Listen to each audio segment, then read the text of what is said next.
Welcome to the Logistics of Logistics, a podcast dedicated to exploring how things get places and the people who get them there. We'll talk with logistics and supply chain leaders about innovation, industry trends, and the future of the logistics business.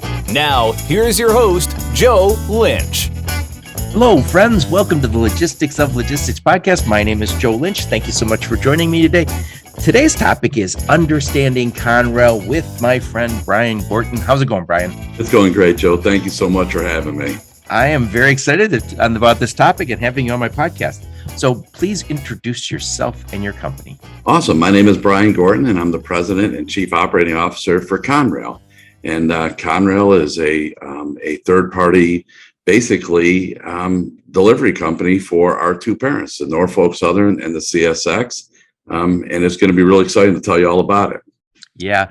You know, when your PR people came and said, hey, could you talk to Brian? I was like, yeah, sure. And then over time, I started looking, I was like, what is Conrail? I was like, is that Amtrak? I was like, and I think I'm probably like a lot of people in transportation and logistics where you go, I don't really understand the rail very well. And I'm hoping, and I especially don't understand all the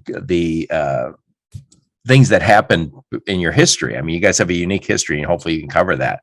But I think if you're listening, saying what unique history, we'll get to that in just a minute, but I think it's fascinating history. But first, I want to hear about your fascinating history. Tell us a little bit about you. Where'd you grow up? Where'd you go to school?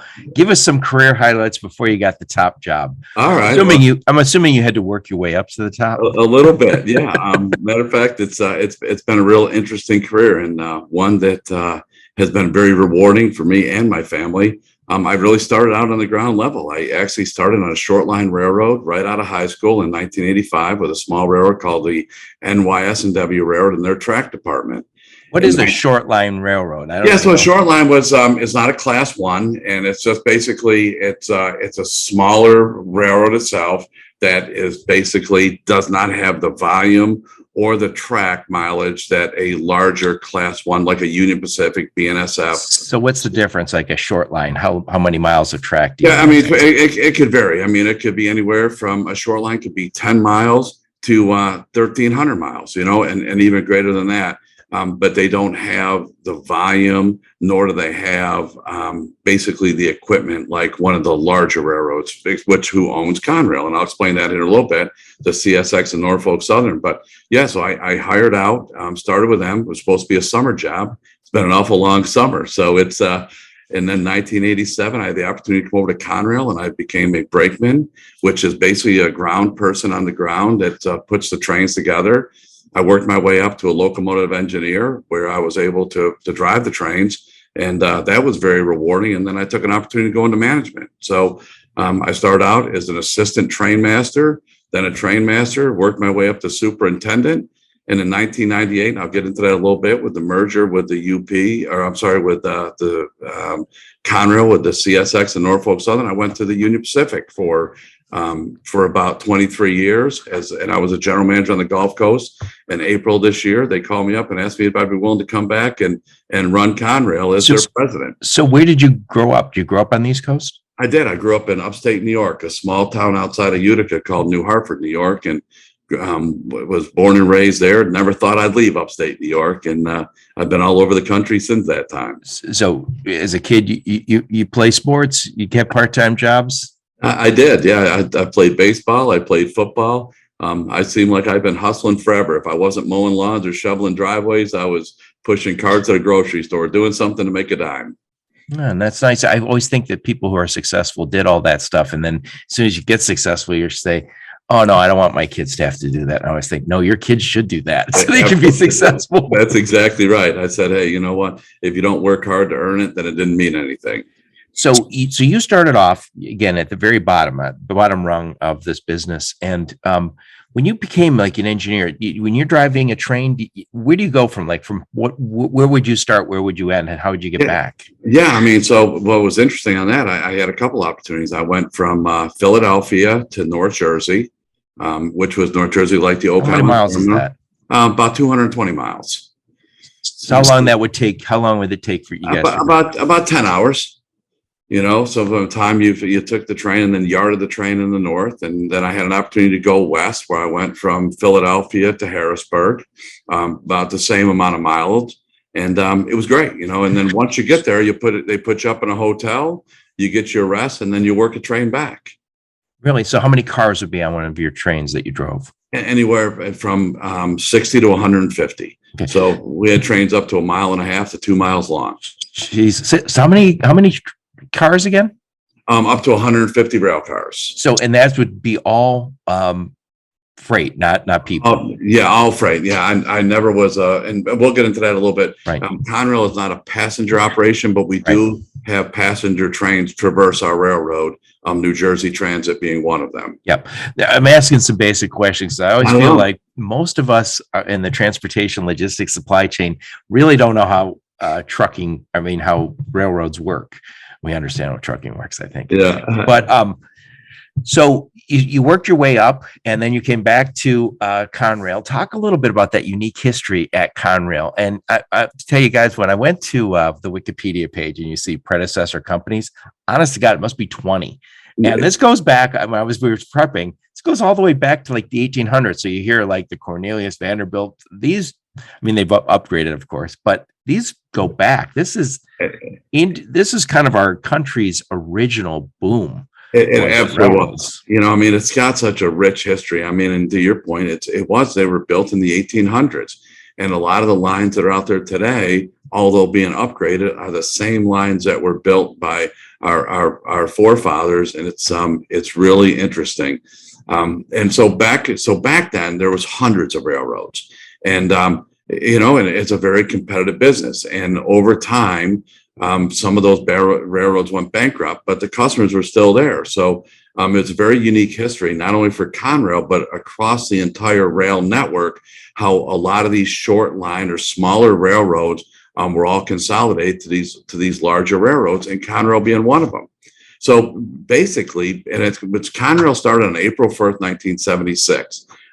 It's a great history for us, where there was numerous railroads: the Reading Railroad, the Pennsylvania Railroad, the New York Central, the Lehigh Line. To your point, numerous railroads were consolidated, and Conrail was formed. And that was when a lot of the railroads were going bankrupt. They were having trouble making payroll. And that's also the day that Amtrak was formed. So they separated the freight from the passenger. So Amtrak was born, and Conrail was born. So now you guys are, when Conrail was formed, was it then made, was it always a private company or a publicly traded company? Well, at first it came out as a company that was assisted by the government.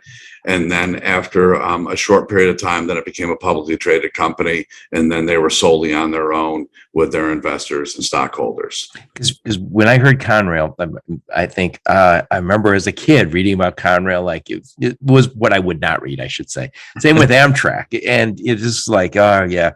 And as an adult, I've always thought, Amtrak, I've taken it here and there. Not the greatest way to travel. And I know they lose money hand over fist. Conrail's not like that. The freight business was successful. It absolutely was, and it is to this day. And so what's interesting, back in 1998, the Norfolk Southern and the CSX put a bid in to buy Conrail. And it was very competitive, and there's a lot of history with that as well. So they did do that, and they absorbed the majority of Conrail. But the part that was left was North Jersey, Philadelphia, and Detroit. So there's a government agency called the Surface Transportation Board, otherwise known as the STB. They actually protect the customer. So once the Norfolk Southern CSX was putting a bid in for this, the STB stepped in and said, you absolutely cannot take over the North Jersey market, or one of you would have a monopoly. So now Little Conrail was formed. So we're we are owned by the Norfolk Southern CSX, and we deliver their goods to the customers, and the customers still have a competitive advantage where they can either ship after leaving Conrail on the Norfolk Southern or the CSX. And it's really a great deal for them. Now, do they pit the companies against each other once in a while? They absolutely do. But that's what the competitive nature is all about. So you guys actually would be considered asset based then. You guys own actual rail. You own all those railroads. You own all those cars. Well, actually, the CSX, the Norfolk Southern owns all of that, and we operate that railroad for them. So we're an operating company for them. We have 8 board members, 4 from the CSX and 4 from the Norfolk Southern, and I report to them. They approve our budget, they approve our capital, and they expect us to run this company and expect us to run it well. Yeah, you got to have that. What's that old saying? Well-run railroad or something. You always say, there's so many old sayings I think about when that's no way to run a railroad. That's exactly right. My grandpa used to say it. Well, that's the opposite of what you guys are doing. So where is what is your footprint? We have all of North Jersey. So when you think about North Jersey, Newark, I think of the Sopranos. Yeah, that's exactly right. So we have the North Jersey area, Newark, all the way up to Manville, and then we move. We have all that New York, New Jersey market. Then we have the Philadelphia, the South Philly area, as well as all of South Jersey, and then we move all the way out to Detroit, where we have all of Central Detroit, the Detroit area. So you cover, what is that? Probably 40-50% of the country in that. Well, yeah, population wise. Yeah. So we have 1,200 miles of railroad, 900 employees, and we have a pretty good footprint. And, some of the markets we serve are probably some of the most competitive and fastest growing in the nation. Yep. So when I think of, transportation logistics, my first thought is always towards trucking. You guys kind of compete with trucking, but I think there's certain stuff that you guys, it's more your sweet spot. What is the sweet spot freight wise for you guys? The sweet spot is volume. When you look at that, let's just stick with the intermodal at this point. What we're able to do coming out of those markets, we're running these trains that are 14,000 feet long, and the amount of containers on there. So with 1 or 2 locomotives, we're able to move a tremendous amount of 3,000 to 4,000 containers that are on those trains, and we're able to move them in a most expeditious way. And not only that, we're the most fuel efficient transportation mode. Are we the overnight? We're not, but we have the long hauls, and we're able to get from New York to Chicago in a short frame time, within 36 hours, and then all the way out to the West Coast. We move the freight, and we basically serve the Midwest markets and a little bit going out to the West Coast. So when you say volume, what kind of companies have that kind of volume typically? When you look at all that, you got the Maersk groups, you got One Ocean Network, when you think about big shippers, we're handling their freight, and and we have a great partnership with the ports, and it's been a true success story, the growth of intermodal, and what part Conrail and the owners, the CSX and Norfolk Southern, play with that. Right, guys. There's a little bit of a side note, but again, forgive me, Brian, but I always feel like I'm trying to educate myself and hopefully my audience. When we were prepping, I talked a little bit about the container box, which is the intermodal, and that really didn't come around until the late 50s, early 60s, and right. we would not have global trade the way it is now without that box. You're 100% right. It reduced the cost of world trade and moving all that stuff from China or Asia, from Europe back and forth to the United States. And when we talk about intermodal, we got to talk about the being able to take it off a boat, get it through the port, and then get it on drayage, then over, ideally, in your case, to a truck. A rail, I should say. Right on the rail. And then so we move all of that. That's exactly right. So if you ever see the operation of the ports, it's really it's very impressive. Impressive would be a gross understatement. How they unload those containers and then make sure they put them onto and then we'll run the double stack. So when you see the train, when you put them onto the rail car, they're too high, and we fill up, those trains, and it's a beautiful thing as we're building those trains and right. moving across the network. Yeah. My dad, who'd be very old if he was still alive, always talked about the hardest job he ever had was his dad was a executive at AMP and got him a job unloading box cars, him and his brothers. And he said, just brutal. He goes, you have no idea how big a rail car is until you've unloaded it. Right. And he said there was armies of people unloading boxcars, and you'd be unloading it into a truck or into a warehouse, Right. so it could be moved again and again and again. Yeah. Now we take it for granted. Something's loaded in China, and the next time it's unloaded is in a warehouse or a factory. That's exactly right. And it's days. I mean, it's not, like days in the past, when it's not months to get them across. Obviously, today might be a little different story with our supply chain issue, but I mean, it's amazing how quick it can go from China to the shelves of our grocery stores. Yeah. So you guys don't, you're not picking up on the West Coast, you're picking up on the East Coast. That's who you guys support, right? How is, I know everybody sees the news and sees or is dealing with it directly, the problems on the West Coast of the port. What ports are on the East Coast? Well, you have you have GCT. What is that? That's Global Transit. There, so we have that. Then you have MMR. Well, where are those places? I'm sorry. All basically in North Jersey. So if you look at the Newark area, the Newark Bayonne area, and then across into New York to Staten Island, that's where the majority of your major ports are. So are these ports owned by the cities, or are they owned privately, or are they combination of? A combination of. So when you look at that, we deal with the port in New York and New Jersey, and they're basically the referees per se, and they also get paid a handsome sum to help facilitate those ports. But most of them they're private entities, and they report to the port of New Jersey and New York. So how many ports are there then out there? 4 that we serve. Right. And so the stuff that's coming in there normally is not from Asia. Is it now some of that stuff coming? It is.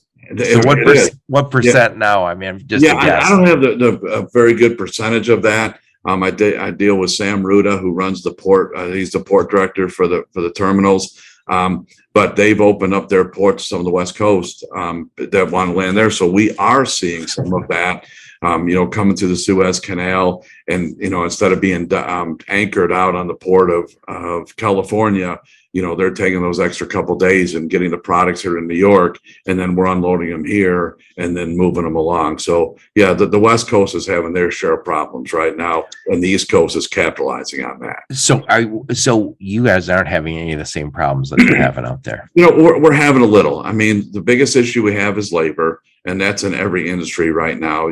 Trying to get people hired quickly.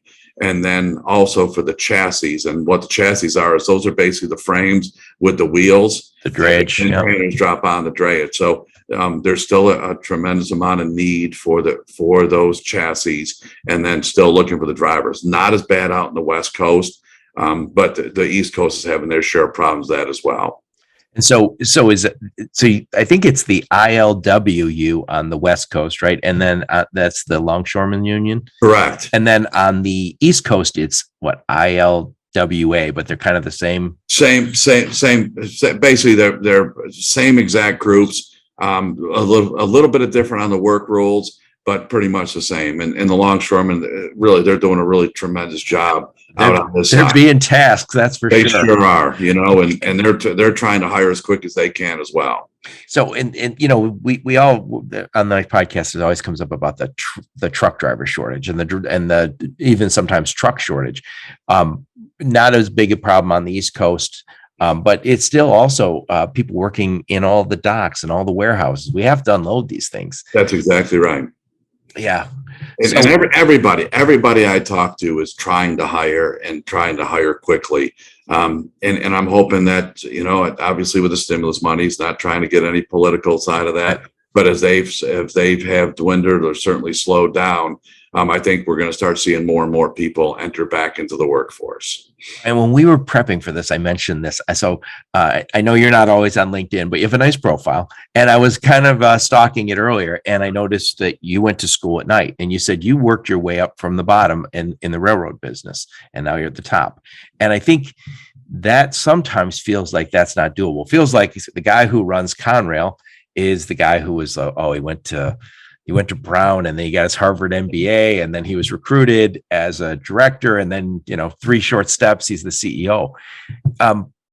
you didn't do it that way. You did the night school, you did it hands-on. And I think we need more of that, because who wants to work on a dock? If you have kids, you're not saying, oh yeah, they got a good job on the dock. Well, where's the next job? Right. Where's the mobility?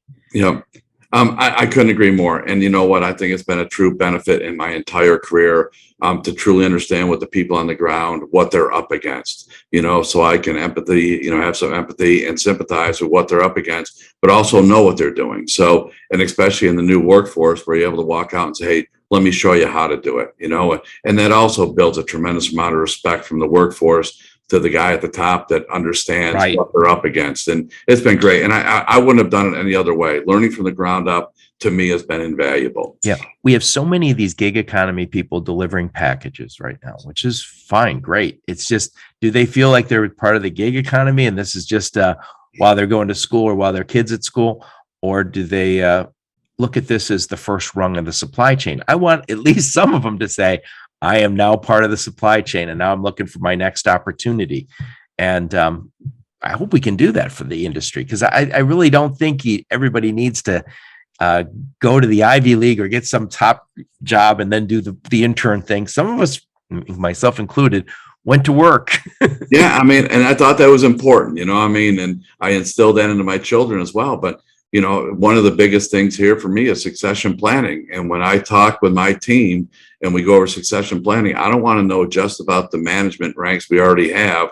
I want to know about the people that are out doing the work and, what is their progression and are they interested in that next step? So I want to know that individual that's on the ground walking the ballast. What would he like, and would he like to do something different and move up in the, and it's been truly, the railroad has been a blessing for me and my family. And it's I wouldn't have it any other way. My son works for the railroad. I brought him on board.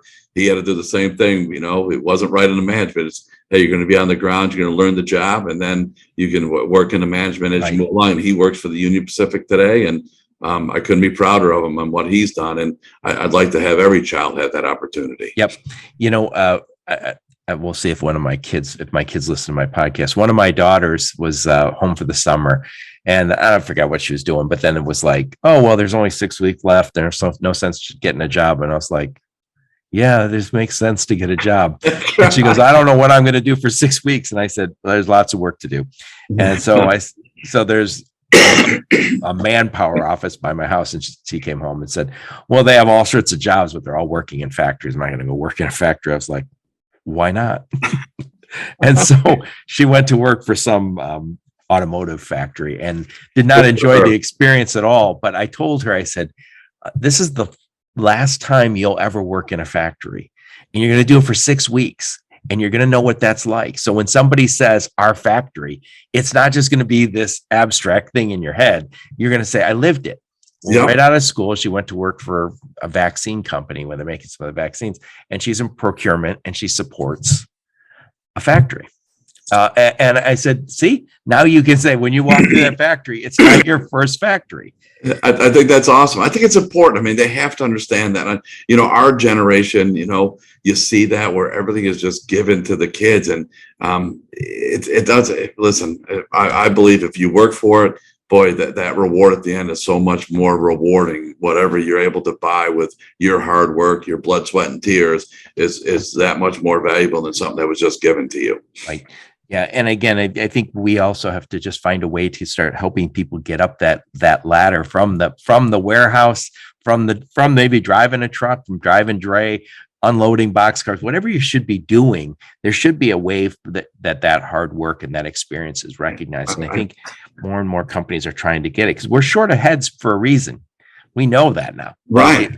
Because not everybody who has a college degree necessarily wants to do every job. So we should be able to move people up. I couldn't agree more. And I think we have to focus on that as an industry. Yep. So switching gears again. So when we are prepping, we talked a little bit about, sustainability, and that's becoming more and more of a important thing to our customers, the shippers, the supply chain people. Right now, I think trucking is 5% of greenhouse gas emissions for the U.S. I think for the final mile, we're looking, that'll be electric. And I think we know that can be electric.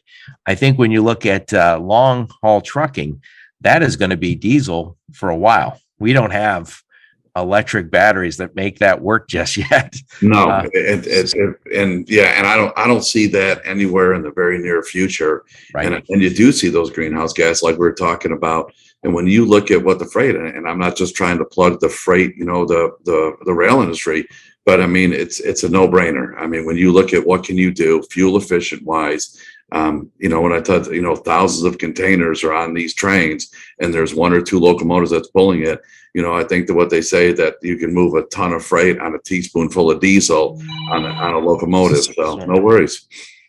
So it's absolutely the most fuel efficient. And there's also, as technology, what we have is called distributed power, where we're putting locomotives in the middle of our trains, longer trains, and you're going ahead and using the lead locomotive to talk to the other locomotives, either be in the middle or the rear, so you can run longer trains and more fuel efficient than what we're even doing today. Right. Another thing I'll throw out there is, as a driver driving a car around, I love our truckers. I love what they're doing. We all need those trucks. But every once in a while, when you're going through an area of high truck traffic, that is not a fun feeling. And I don't worry that they're doing the wrong thing. I worry that us passenger car drivers, and I've always thought, wouldn't it be great if there was a separate, not necessarily lane, separate road for them? And I said that one time to someone. I said, I wish trucks could drive on a separate road from the, and somebody said they do. It's called rail. That's right. I was going to say, we do have an opportunity for them to do that. So, as we look to the future, I mean, I like to think that we're going to do more with, sustainable approaches like trains. I also like the safety aspect of it. Again, I'll tell you, I drove back from Chicago. I was at a family party over in Milwaukee. When you drive through, like, from Chicago to Gary, Indiana, there is so many trucks. I'm the only person not driving a truck.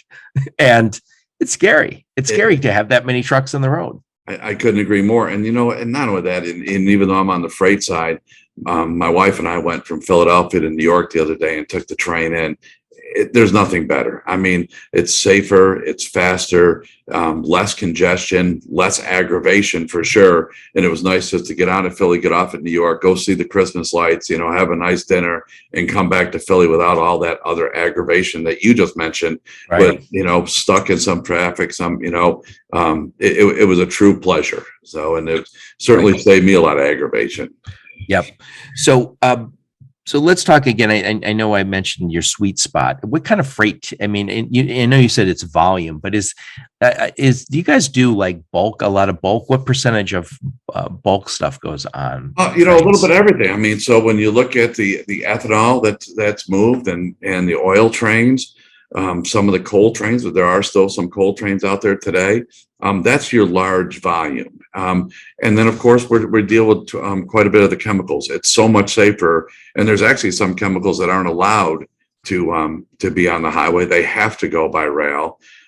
So we handle a tremendous amount of that type of chemicals for like the Dow corporations, the Monsantos, the reagents. So we're a big shipper for them. You just look at Brascom or the marine terminals. Those are our largest customers. Tropicana Foods. So when you're seeing those large volumes, we're certainly the transportation mode of choice. Yeah. And by the way, when I'm talking bulk, usually when you're talking about bulk, that means the product is actually touching the side of the container that's moving it. So that would be propane. So if it was moving coal, or I've seen like rocks, I don't know if it's gravel or whatever the hell that's being moved. It is actually in that bin, so it can move that.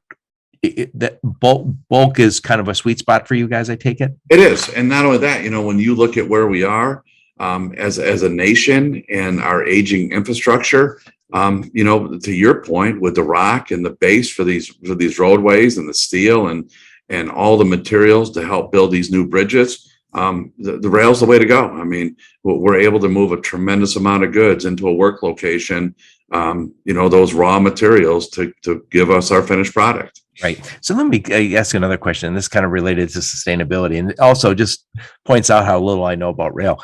You guys don't have empty miles in the same way the trucks do you? In some cases, I mean, what we try to do is there are some loads that come in and empties that go out. You see that in, especially with some of the chemicals if they Right. offload it. So yeah, we have a little bit of that, but as our customer service groups get out there, they try to return the loads. But yeah, we do have some empty haulage, or we call it drayage, back to the origin. You're seeing some of our equipment being moved, especially if we don't have enough of the rail cars for the containers. We'll move some of those empties to move the loads out. But Okay. but we have a little bit of that, not as much as the trucking company, but a little bit. Right. Well, we're knocking it down with technology in this side of the business, in the trucking business. I think recently somebody said that it used to be 30% empty miles in trucking, and now it's down to 20% or even 18%. And that will continue to go down as we get better with, where's the truck? Right. Yeah, exactly. And I think you'll see the railroad follow suit with that as well.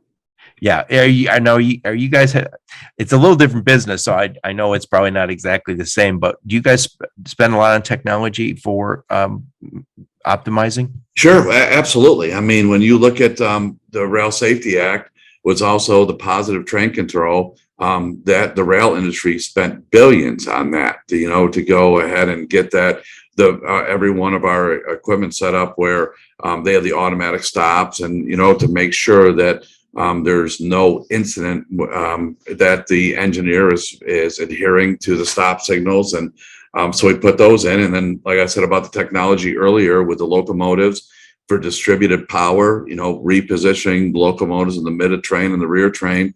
And then not only that, and also with our dispatching systems, we're constantly upgrading that. Our signal systems, constantly upgrading that. The grade crossing. So technology is on the forefront with the railroad as well. And we're always looking for the next mousetrap. Interesting. So one question, and I don't think you'll have the whole answer, and I don't expect you to, but when we talk about oil, we still use oil here. Not everything's electric yet. I know we have pipelines. So we've had pipelines that move oil, and then we've also shut off pipelines. And that makes, again, I'm not judging whether we shut off certain pipelines. And I think there's a certain segment of the population that says, cool, we're not using that oil. No, we pumped it out of the ground. We're moving it. Right. And so we will move it either by pipeline, or by train, or by some cases ships if it's going to other countries, and or by truck. So there was an article years ago in Forbes talking about all these four, and it says which one's best, and it was kind of like, well, depending on how you're judging it. And in terms of moving oil, as pipelines shut down, trains, are they picking up that slack? They are. Pipeline shut down? They absolutely are. You're seeing a lot of that coming out of, especially the Midwest markets, North Dakota and South Dakota. You're seeing the trains coming out of there and also coming out of Canada. So they picked up a tremendous amount of that oil that was originally on the pipelines, and they're moving that into the different markets, especially on the south side. You see them coming into New York. You're also seeing them coming to the East Coast and as far as the Gulf Coast. So those trains are moving from the Midwest, or actually the northern Midwest, all the way down to those ports. That's crazy. And I don't know what's best. I think I tried to get the guy on who wrote an article years ago in Forbes, but it was time out. When somebody says what's best, he says, do you mean what's cheapest, or do you mean what's safest for the environment, or what's fastest? And I was thinking, oh God, it's not an easy answer to any of that. But I do feel I'd rather it be on trains. This is my own feeling, just because trains are a little more safe than being over the road. That's how I feel about it. I couldn't agree more. And, really on top of all that, I also think we have to have some energy independence. So however we move it, as long as it's right here internally, that's great. You just hate to see us stopping here in the United States or even in Canada and then starting bringing the oil in from the. Yeah. Again, I think we all want the environment to be clean, of course. And so I think we all want to move in that direction. Somebody asked me to sign a petition, and I didn't sign it because I wasn't sure. And they said, I would want to sign this to stop fracking. And I thought, yeah, sure, I guess. And I was thinking, wait, we frack because we want to get the oil from here.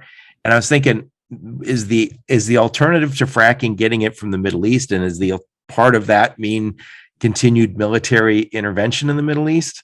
And I was thinking, oh, you know what?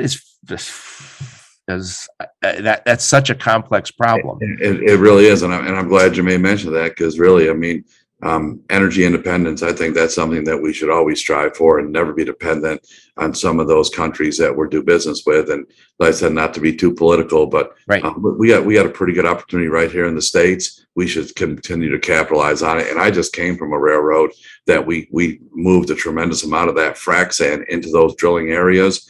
And, and I spent a lot of time with those fracking individuals and some of the people that were opponents to it. But it really wasn't bad. It was good. And they had a good system. We'll figure it out. Again, I think we all. I believe we will. I don't think there's as much disagreement on the topic. I think even the most ardent oil man would say, yeah, we got to do better. By the way, I think the largest company in the world is Saudi Aramco.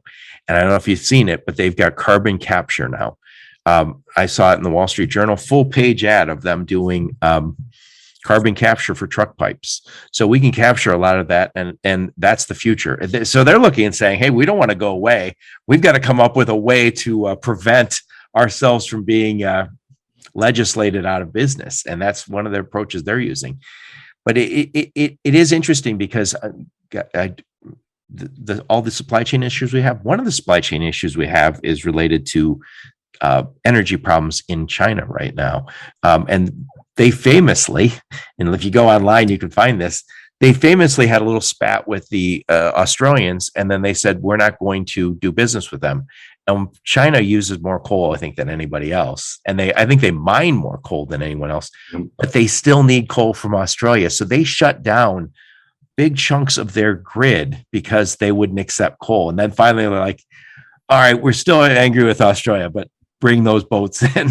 Right. So as much as I saw that, and and they were shutting their factories down for 2 or 3 days a week to try to compensate for some of that energy loss. So right. I did see that, and I think they came to their senses. Says, you know what, we do need other people to help us with our economy as well. But I think on top of that, they not only do they shut your factory down, but also they're building these high rises and they can't power them. So they power down, and you say, I'm on the 45th floor. It's going to be quite a workout this week going up and down without the stairway. Because I didn't think about that, but yeah, that makes it it's created a lot of discontent in certain regions. So anyway, I know I'm going to lose you here at the top of the hour, so we will switch gears here. So please summarize a little bit. Just give me some final thoughts on what we need to know about railroad, especially about what's going on over at Conrail. Yeah, I mean, I think that the deal is, and really to put a bow on this a little bit, is the economy is growing, and the best way to move that freight is on the rails.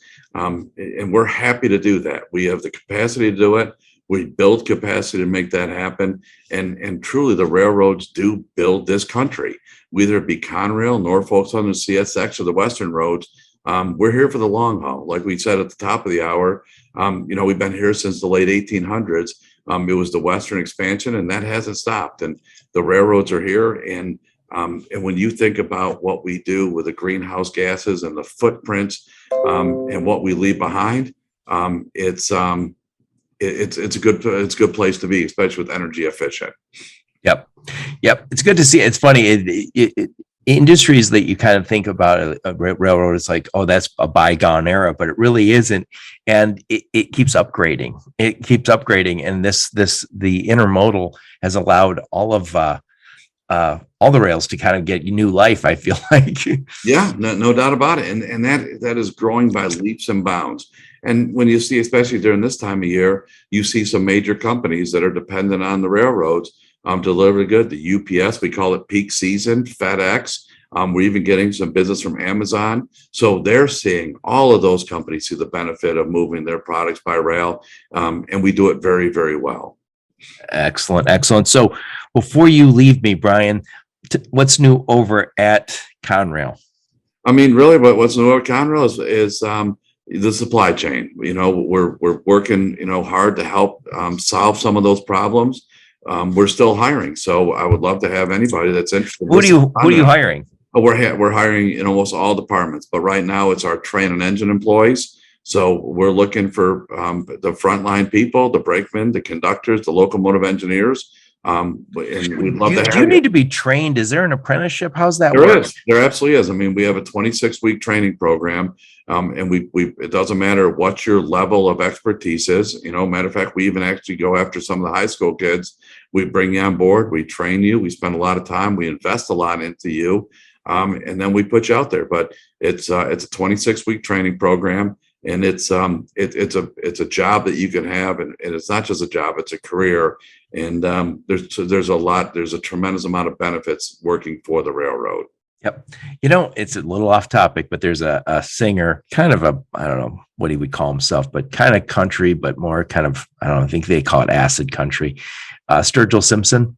And I heard him talking, and he said he kind of became a musician. He was always a musician, but he quit the railroad to go do this. And I remember him saying, he goes, it was tough to quit. He goes, because I was working the railroad. I had a really good job. He said, telling the wife that, when you're 40 years old, that I want to make a break here. She's like, what are you talking about? Right. So there are some good jobs in there. It's not just, and can you go and work at a railroad at 18? You can. Absolutely. Because with truck driving, I don't think and I think this is one of the challenges. I don't think you can drive a truck over the road until you're 21, which is one of the challenges in the industry right now. Yeah. I mean, ironically, I hired on a summer job. I was 17.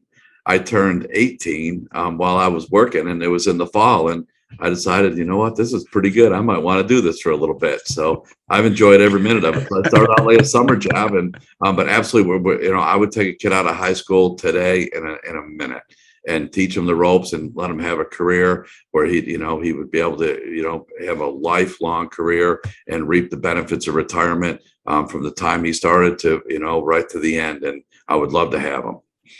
Interesting. Yeah. And you don't hear anybody saying, I'm going to school to run the railroad. It's happened. It's just funny. I always joke about this. You never bump into anyone who says, I'm in college to sell insurance, but we have all sorts of people selling insurance. I mean, it's a good business. It's not like it's not there. You just don't hear anybody plan on it.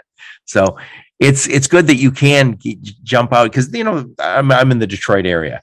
There was forever an opportunity right out of school. You go over to Ford or General Motors, Chrysler, many of the suppliers, and jump in. If you were willing to work hard, if you were dependable, you had a good career. Yep. It was absolute given. You would just move right on up, and that was possible. Not so much possible now. I mean, you can still make a good living, but you'll never get to what they were making back in the day.